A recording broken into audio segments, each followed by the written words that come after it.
आज की इस वीडियो में हम बात करेंगे 8 ऐसे इन्वेस्टमेंट्स के बारे में जो कि आपको देगा एफडी से ज्यादा इंटरेस्ट और जिनको ओपन करवाने के लिए आप 2023 में सोच सकते हैं। तो देखिए, बहुत सारी ऐसी इन्वेस्टमेंट्स होती हैं जो हमें एफडी के रेट ऑफ इंटरेस्ट जो हमें बैंक्स ऑफर करते हैं उससे काफी अच्छा हमें इंटरेस्ट देती हैं। अगर 0.5 इंटरेस्ट भी आपको ज्यादा मिल रहा है और आपका जो मनी है वो टोटली सेफ है, तो क्यों नहीं आप अपना पैसा उसके अंदर इन्वेस्ट करेंगे। आज की इस वीडियो में हम यही बात करने वाले हैं कि ऐसे कौन कौन से अलग इन्वेस्टमेंट्स के तरीके हैं जिससे हम एफडी से ज्यादा इंटरेस्ट कमा सकते हैं और जहां पर जो हमारा पैसा है वो टोटली सेफ पड़ा हुआ है। बिना टाइम वेस्ट किए करते हैं हम अपनी आज की इस वीडियो को स्टार्ट। सबसे पहला जो तरीका है इन्वेस्टमेंट का वो है पोस्ट ऑफिस की मंथली इनकम स्कीम। जो है ये जो स्कीम है ये पोस्ट ऑफिस के द्वारा चलाई जाती है। तो जैसा कि नाम आ गया है पोस्ट ऑफिस का, दैट मीन्स ये सारा जो देखा जा रहा है वो गवर्नमेंट के थ्रू देखा जा रहा है। तो आपकी जो मनी है वो टोटली यहाँ पर सेफ रहेगी क्योंकि गवर्नमेंट का बैकअप है पोस्ट ऑफिस में। तो इसकी कुछ डिटेल मैं आपको बता देती हूँ। MIS के लिए जो इनिशियल डिपॉजिट है, जो मिनिमम बैलेंस रखा गया वो है 1000 रुपीज। 1000 रुपए से आप इसके अंदर इन्वेस्टमेंट स्टार्ट कर सकते हैं और मैक्सिमम इसमें 4.5 लाख तक की लिमिट है। अगर आप सिंगल होल्डर हैं तो 4.5 लाख तक अपनी इन्वेस्टमेंट इसमें कर सकते हैं।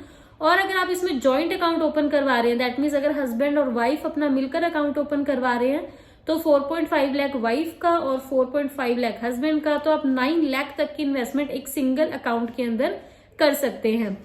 अब बात करते हैं इसके ऊपर दिए गए रेट ऑफ इंटरेस्ट की। जो गवर्नमेंट है एज ऑफ नाउ इसके ऊपर जो रेट ऑफ इंटरेस्ट है वो दे रही है 6.6% का। आई नो ये इन्फ्लेशन को जो रेट ऑफ इंटरेस्ट है बीट नहीं करता, बट कंपैरेटिवली जो बैंक्स हमें एफडी के ऊपर रेट ऑफ इंटरेस्ट दे रहे हैं उससे ये जरूर बेटर है। तो अगर आप 1000 रुपए से अगर आप अपनी कम पूंजी को इन्वेस्ट करना चाहते हैं, आपके पास कम पैसे हैं 5000, 10,000, 15,000 और आप उसको कहीं इन्वेस्ट करना चाह रहे हैं, तो आप MIS के अंदर जरूर इन्वेस्ट कर सकते हैं। अपने नजदीकी पोस्ट ऑफिस में जाकर वहां से आप फॉर्म लीजिए और फॉर्म फिल करके उन्हें दीजिए और अपना अकाउंट ओपन आप करवा सकते हैं। अपने नाम से भी और किसी और के लिए भी आप जो अकाउंट है वो ओपन करवा सकते हैं। इसके अलावा इस स्कीम का जो लॉक इन पीरियड है वो रहता है 5 सालों का। मतलब अगर आप एक बार इस स्कीम के अंदर पार्टिसिपेट करते हैं, अपना पैसा लगाते हैं, तो 5 सालों के लिए जो आपका पैसा है इसके अंदर हो जाता है ब्लॉक, जिसमें आपको 6.6% मंथली रेट ऑफ इंटरेस्ट आता रहे। दूसरा तरीका है इन्वेस्टमेंट करने का वो है RBI फ्लोटिंग सेविंग्स बॉन्ड्स।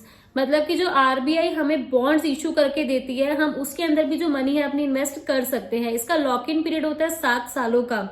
मतलब कि अगर आप एक बार इन्वेस्टमेंट कर देते हैं इन बॉन्ड्स के अंदर तो 7 सालों के लिए जो आपकी मनी है वो इसमें ब्लॉक हो जाती है। इसके अलावा इसका मिनिमम आप इन्वेस्टमेंट 1000 रुपए से शुरू कर सकते हैं और मैक्सिमम इसके ऊपर कोई लिमिट गवर्नमेंट ने फिलहाल के लिए नहीं रखी हुई है। और इसके अलावा जो इसका इंटरेस्ट है वो हर 6 महीने जो गवर्नमेंट है वो एडजस्ट करती है आपकी प्रिंसिपल अमाउंट के अंदर। और इसके अलावा जो सीनियर सिटीजन हैं वो भी इसका बेनिफिट उठा सकते हैं। उन्हें पार्शियल विड्रॉ या टाइम से पहले विड्रॉ करवाने का भी ऑप्शन जो है वो गवर्नमेंट देती है। करंटली इसके ऊपर जो रेट ऑफ इंटरेस्ट है जो गवर्नमेंट ऑफर कर रही है वो है 7.15% का, जो कि हमने देखा MIS स्कीम से बेटर है। बट MIS स्कीम का लॉक इन पीरियड 5 साल का था और इसका जो लॉक इन पीरियड है वो 7 सालों का है। और जो रेट ऑफ इंटरेस्ट गवर्नमेंट हमें दे रही है वो है 7.15% का, जो कि अगेन काफी अच्छा है अगर हम बैंक की एफडी के साथ इससे कंपेयर करने की कोशिश करें। तो आप इसके अंदर भी अपनी जो इन्वेस्टमेंट है वो कर सकते हैं। तीसरा तरीका आता है हमारे पास NPS, जो कि है नेशनल पेंशन स्कीम टीयर 2। मैं टीयर 2 की बात कर रही हूँ। टीयर 2 में जो अकाउंट है आपके लिए वॉलेंट्री होगा। अगर आप टीयर 1 का आपका NPS का अकाउंट ऑलरेडी ओपन हो रखा है तो मैं आपको यही रेकमेंड करूंगी कि आप टीयर 2 का भी अकाउंट इसमें अपना ओपन करवाएं और अपनी कुछ मनी को इसके अंदर इन्वेस्ट जरूर करें। इसके अलावा NPS स्कीम के अंदर जो सेंट्रल गवर्नमेंट है, जो सेंट्रल गवर्नमेंट के एम्प्लॉयज होते हैं, अगर वो NPS टीयर 2 अकाउंट के अंदर जो मनी है वो इन्वेस्ट करते हैं तो वो टोटली टैक्स फ्री होता है अंडर सेक्शन 80C के। और अगर कोई भी प्राइवेट सेक्टर का जो एम्प्लॉय है अगर वो उसके अंदर अपनी मनी इन्वेस्ट करता है तो वो टैक्सेबल रहती है, जो भी वो इसके अंदर अपने डिपॉजिट्स करवाते हैं। तो अब देख लेते हैं इसके ऊपर रेट ऑफ इंटरेस्ट जो है वो गवर्नमेंट हमें कितना ऑफर करती है। आप सबके सामने एक चार्ट आ गया है। इसमें हम देख पा रहे हैं कि जो स्कीम G टीयर 2 है इसके अंदर अलग अलग पेंशन फंड्स हैं जो कि हमें 1 साल, 3 साल और 5 साल के अंदर क्या रिटर्न ऑफर करते हैं। जैसे कि हम देख रहे हैं आदित्य बिरला सन लाइफ पेंशन मैनेजमेंट लिमिटेड है। 1 साल का जो रिटर्न हमें दे रहा है 5.46% का। अगर 3 सालों के लिए हम इसमें पैसा इन्वेस्ट करते हैं तो ये रिटर्न दे रहा है 10.71% का, जो कि एज कंपेरेटिवली बहुत ही अच्छा रेट ऑफ इंटरेस्ट है। ऐसे अगर हम HDFC का पेंशन मैनेजमेंट कॉर्पोरेशन लिमिटेड देखें तो 5.48 1 साल का हमें ये दे रहे हैं। इसके अलावा अगर 3 सालों के लिए अपनी मनी इन्वेस्ट करें तो इसका जो अमाउंट बन जाता है वो बन जाएगा 10.86% का, जो हमें रेट ऑफ इंटरेस्ट ये ऑफर करते हैं। इसके अलावा अगर हम कोटक महिंद्रा बैंक का देखें तो ये भी अप्रोक्सीमेट कुछ सेम ही है, 5.45% 1 साल का और 10.41% अगर 3 इयर्स का हम इसमें देखते हैं। तो ऐसे आप जो अलग अलग पेंशन स्कीम्स हैं, जो अलग अलग पेंशन फंड्स हैं, उनको कंपेयर कर सकते हो आपस में। अगर आप अपना एनपीएस का Tier 2 अकाउंट ओपन करवाने के बारे में सोच रहे हैं तो इनके रेट ऑफ इंटरेस्ट आप जरूर पहले देख लीजिएगा। 3 साल की इन्वेस्टमेंट मैं तो आपको कहूंगी कि कम से कम आप 3 साल की जरूर करें, 1 साल को मत देखिए, रेट ऑफ इंटरेस्ट काफी लो है उसका। अगर आप 1 साल के लिए भी करवाना चाह रहे हैं तो 1 साल से बेटर है कि आप अपने जो भी आपका बैंक है उसके अंदर आप एफडी ही करवा लीजिए नॉर्मल। बट अगर आप 3 साल के लिए इसमें मनी रखेंगे तो जो रेट ऑफ इंटरेस्ट है वो गवर्नमेंट आपको काफी अच्छा प्रोवाइड करवा रही है। नेक्स्ट हमारे पास आता है 5 ईयर NSC, मतलब कि नेशनल सेविंग्स सर्टिफिकेट। आप अपने नजदीकी किसी भी पोस्ट ऑफिस से जाकर इस सर्टिफिकेट को कलेक्ट कर सकते हैं और इसके अंदर अपनी जो मनी है वो इन्वेस्ट कर सकते हैं। जैसा कि इसके नाम में ही लिखा है, ये नेशनल है, दैट मीन्स ये गवर्नमेंट रेगुलेट करती है। इसके अलावा 5 साल 5 ईयर्स का है, इसका 5 ईयर्स का लॉक इन पीरियड रहता है। इसके अलावा जो गवर्नमेंट है इसमें 6.8% का रेट ऑफ इंटरेस्ट आपको देती है, जो कि बहुत ही ज्यादा अच्छा है। एक और इसके अंदर अच्छी बात क्या है कि इसके अंदर जितना भी आप इंटरेस्ट 4 सालों का कमाएंगे उसके ऊपर आपका टैक्स नहीं लगेगा। आपको सिर्फ टैक्स देना है जो आपका 5th ईयर का इंटरेस्ट है, आपने सिर्फ उसी के ऊपर टैक्स देना है। ऐसा क्यों होता है? क्योंकि जब आप पहले साल का इंटरेस्ट जो कमाते हैं, जो गवर्नमेंट है आपके पहले साल के इंटरेस्ट को री इन्वेस्ट कर देती है, आपके अकाउंट्स में शो करती है उसको री इन्वेस्टमेंट, जो कि आपके प्रिंसिपल अमाउंट को इंक्रीज कर देता है और उसके बाद जो आपको इंटरेस्ट है वो उसी अकॉर्डिंग मिलता जाता है। तो वो आपका इंटरेस्ट नहीं माना जाता, वो आपकी री इन्वेस्टमेंट मानी जाती है, इसीलिए उसके ऊपर टैक्स नहीं आपको देना पड़ता। बट जब 5th ईयर आएगा, जब आपका जो मैच्योरिटी पीरियड है वो खत्म होने वाला होगा, तब आपको जो इंटरेस्ट है अपने आखिरी साल पर जरूर इसमें पे करना होगा। तो इस सर्टिफिकेट को भी आप अपने नाम से भी ले सकते हैं, मिनोरिटी जो आपका बच्चे हैं उसके नेम से भी ओपन करवा सकते हैं, या आप हस्बैंड वाइफ जॉइंटली भी इसे ओपन करवा सकते हैं और इस स्कीम का जो बेनिफिट है आप लोग उठा सकते हैं।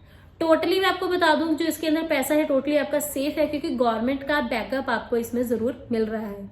नेक्स्ट हमारे पास आता है सीनियर सिटीजन सेविंग्स अकाउंट। इस अकाउंट को ओपन करवाने के लिए मैं आपको पहले ही क्लियर कर दूं कि एक जो इंसान है उसकी 60 साल या 60 साल से ज्यादा की उम्र होनी चाहिए।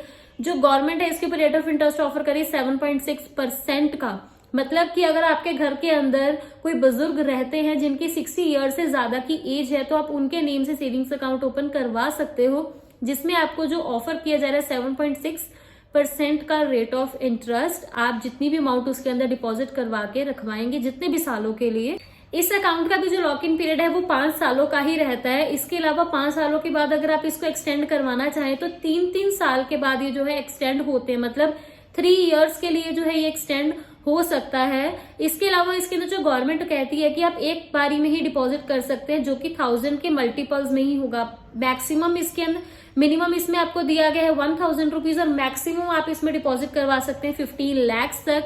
बट ओनली 1 डिपॉजिट ही इसके अंदर आपने करवाना है, और करवाना भी है तो ओनली 1000 के मल्टीपल्स में ही करवाना है। दैट मीन्स आप 1000 करवा सकते हैं, 2000, 3000, 4000, 5000, 10000, 20000, बट हमेशा ही होने चाहिए 1000 के मल्टीपल्स में ही। लॉक इन पीरियड है इसका 5 साल का। इसके अलावा 3 साल के लिए आप इसको एक्सटेंड करवा सकते हो। रेट ऑफ इंटरेस्ट मैंने आपको इसमें मेंशन कर दिया। इसके अलावा जो भी इंटरेस्ट आप इसमें से कमाएंगे वो टोटली टैक्सेबल नहीं है, टैक्स फ्री आपको इंटरेस्ट मिलेगा।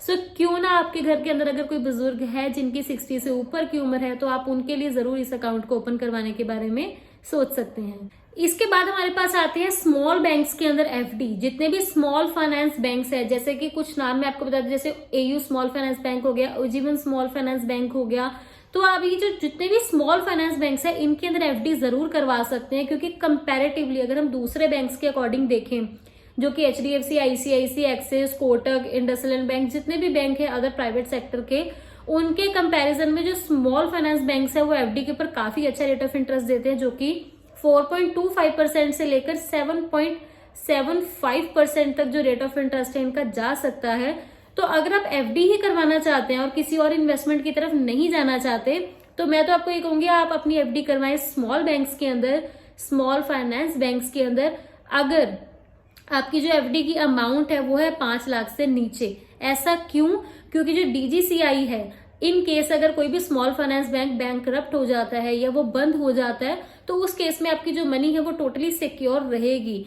तो आप 5 लाख या 5 लाख से नीचे की अगर इन्वेस्टमेंट एफडी के थ्रू करवाना चाहते हैं, तो मैं आपको यही प्रेफर करूंगी कि आप स्मॉल फाइनेंस बैंक्स में ही करवाएं, क्योंकि बाय एनी चांस अगर वो बैंक बंद हो जाता है तो जो आरबीआई है वो आपकी सारी अमाउंट को वापस कर देगा। इसका भी जो लॉक इन पीरियड आप सबको पता ही है कि जो एफडीज है वो 7 दिनों से लेकर 10 सालों के लिए आप जो लोग हैं वो करवा सकते हैं, अकॉर्डिंग टू आपके प्रेफरेंस कि आप कितने टाइम के लिए वो एफडी बुक करवाना चाहते हैं। इसके बाद जो तरीका आ रहा है वो हमारे पास किसान विकास पत्रा, जो कि है केवीपी। इसके अंदर भी एक इंसान जो है अपने पैसों को इन्वेस्ट कर सकता है, जो कि आप किसी भी अपने नजदीकी पोस्ट ऑफिस से जाकर वहां से फॉर्म कलेक्ट करके आप अपनी इन्वेस्टमेंट कर सकते हैं। अगेन ये भी गवर्नमेंट का बैकअप है, तो इसके अंदर भी आपकी जो मनी है टोटली सेफ है।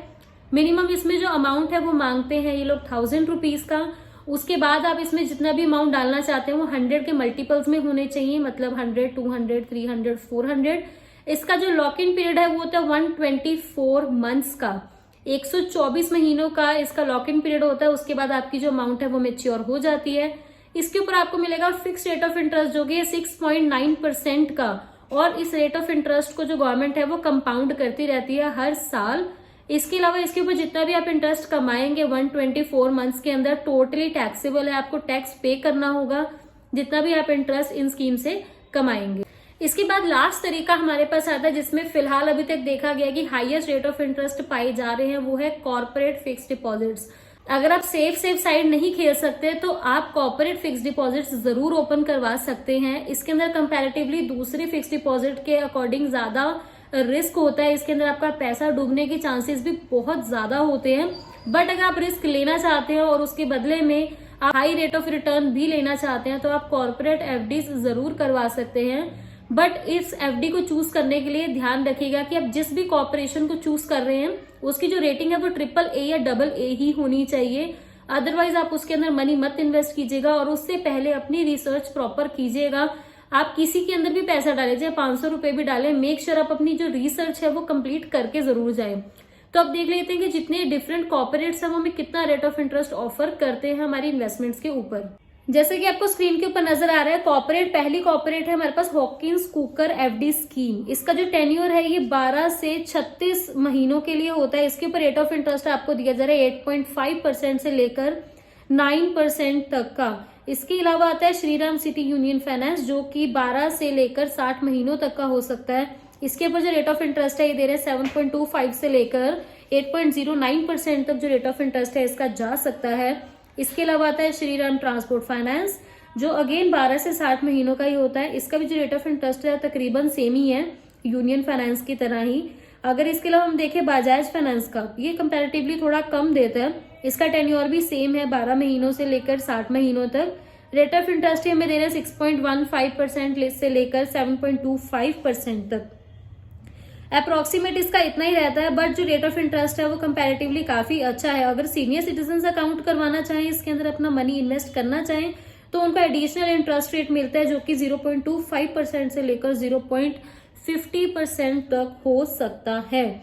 सो ऐसे अलग अलग तरीके के जो कॉर्पोरेट्स हैं वो आपको आपकी रिसर्च में जरूर मिलेंगे, क्योंकि काफी तरीके के जो कॉर्पोरेट्स हैं वो हमें एफडी प्रोवाइड करवाते हैं। तो अपनी रिसर्च पहले जरूर करें अगर आप अपनी इन्वेस्टमेंट इसके अंदर करना चाहते हैं। इसका लॉक इन पीरियड काफी कम होता है, बट उस लॉक इन पीरियड के अकॉर्डिंग जो ये हमें रेट ऑफ इंटरेस्ट देते हैं वो काफी अच्छा देते हैं, और टाइम टू टाइम ये जो है चेंज भी होता रहता है, कई बार 10% से ये ऊपर भी चला जाता है। सो आई होप आपको आज की हमारी जो 8 इन्वेस्टमेंट्स है वो काफी इंटरेस्टिंग लगी होंगी। सो अगर आपको मेरी ये जो वीडियो है पसंद आई है और इन्फॉर्मेटिव लगी है, तो मेक श्योर आप मेरी इस वीडियो को लाइक कर दीजिएगा, और इसी तरीके के कंटेंट को देखने के लिए आप इस चैनल को सब्सक्राइब भी कर सकते हैं। मैं मिलती हूँ आप लोगों से हमारी नेक्स्ट वीडियो में, तब तक के लिए कीप वॉचिंग अनलॉक लाइफ।